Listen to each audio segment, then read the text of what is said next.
This is white versus the Sicilian, exercise 3. I hope white's plan of attack was clear to you in the Spraggett Kedkar. Here's a similar example from absolutely top-class chess.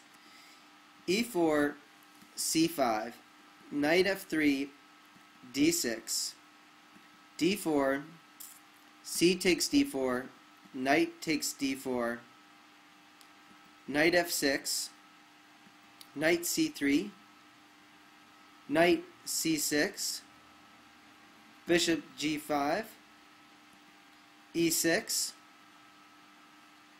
queen d2, a6. Now, rather than developing the king side with a move like bishop e7, black aims to mobilize his queenside pieces with a view to gaining counterplay along the c-file. This entails playing bishop d7, rook c8, and knight a5. But now if black's seventh move is bishop d7, immediately, if he plays this immediately, then white's eighth move of knight d b5 slays the unfortunate d6 pawn.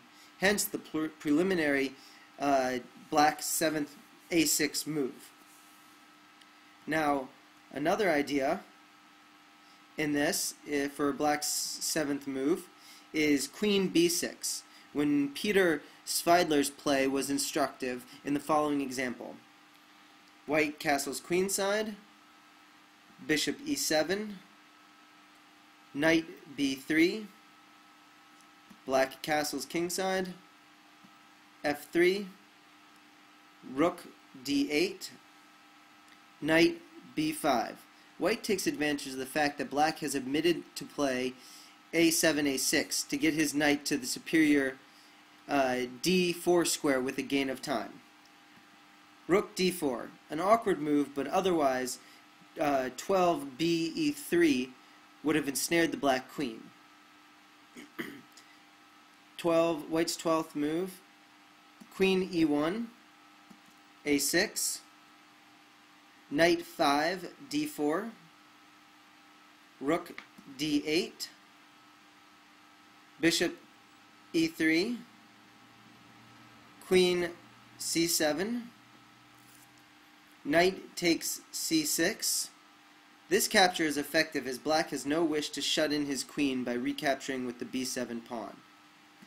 Queen takes c6, 16, g4, b5, knight d4, queen c7, bishop d2, knight d7, bishop a5. The black knight is forced into an awkward pin. Knight b6, 20 h4, b d7, g5, and white's attack eventually came up to trumps in Svilidar in a championship in Moscow in 2004. You can see that there is more to good chess than flinging your pawns towards your opponent's king. Svilidar's play involved improving the layout of his pieces by taking advantage of specific quirks in the position, like 11 knight b5, and hindering his opponent's design, like in 19 bishop a5. So now we back up to white's or black's seventh move.